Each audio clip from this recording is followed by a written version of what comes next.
এবারের ২১শে ফেব্রুয়ারিতে নতুন রাজনৈতিক প্রেক্ষাপট, তর্ক বিতর্ক সব ছাপিয়ে নজর কেড়েছে শিশুদের শ্রদ্ধাঞ্জলির কিছু ছবি, যে ছবিগুলো রীতিমতো ভাইরাল সোশ্যাল মিডিয়াতে। ২১শে ফেব্রুয়ারি বলতে স্কুল জীবনের প্রভাত ফেরি ভেসে ওঠে অনেকের মনেই। ভাষার জন্য জীবন দেওয়ার আবেগ শিশু মনকে উদ্বেলিত করে, গর্বে ভরিয়ে তোলে বুক। তাই তো এখনো ২১শে ফেব্রুয়ারিতে ছোট শিশু কিশোররা নিজেরাই শহীদ মিনার বানিয়ে সেখানে ফুল দিয়ে শ্রদ্ধা জানায় সালাম, রফিক, জব্বার, বরকতদের।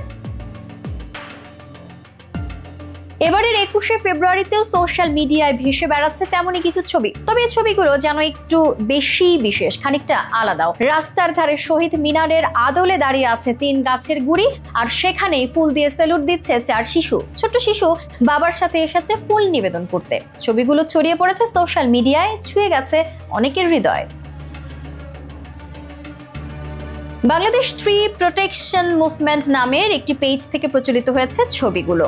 ক্যাপশনে লেখা হয়েছে, ভাষার মাসে মুসলিম গাছেদের ভাষা বুঝতে শিখুন। অমর ২১শে এবং আন্তর্জাতিক মাতৃভাষা দিবসে বাংলাদেশের সকল আহত নিহত বৃক্ষের স্মরণে পান্থকুঞ্জ ও হাতির ঝিলে নিহত গাছ দিয়ে তৈরি এবং বুনো ফুলে বাংলাদেশ গাছ রক্ষা আন্দোলনের নিবেদন শহীদ গাছেদের শহীদ মিনার।